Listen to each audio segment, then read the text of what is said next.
Vaguabe, Tenuatara, Timetilane.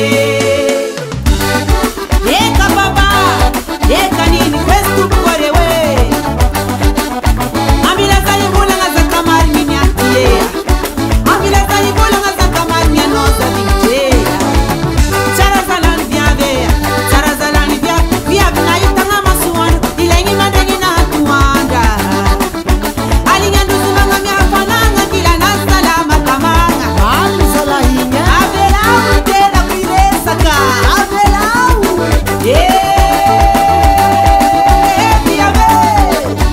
Via vita mili fayende nga mana pareza nga tenga yikaganga. Via vitenga ilei satia ispanulu tengi. Gaga mitwa zalelewe. Chiaz mitwa. Fana ngimza na mafutali via ve. Watinge. Tara diave. Tara diave. Oye, yusanga hani ya bunitani ya Vaguabe. Tenuatara, Timetilane.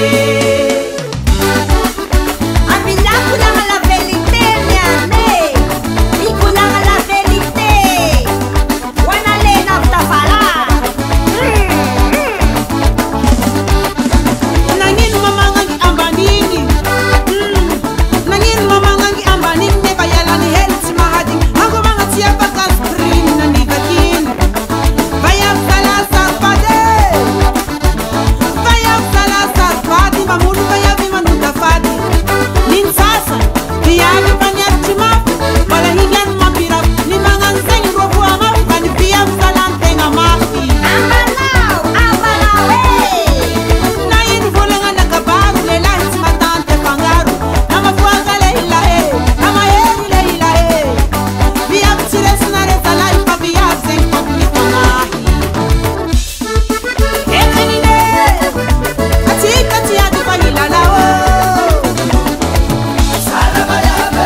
Biyam tuknya tengi, tukni karkarengi. Tutupunya pitalingi ze. Asanandoro matlangi.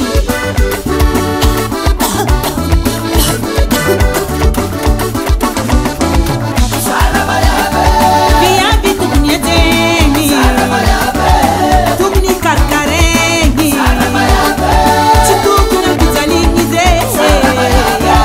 Asanandoro matlangi. Yele lahe, ale lalahi. Inuratan ranahas, inuratan ranahas, atikatini papatam kakazu. Ulungelu utapi mananga mama, ulungelu utapi mananga mama, ala kwa mzani fanga yetama. Ano kumananga na babi, titukunya mzani fiyabi, eka. Maringe, maringe, maringe, maringe, umeva zenye maringe. Saetu maringe la ifavia vizela manu panga.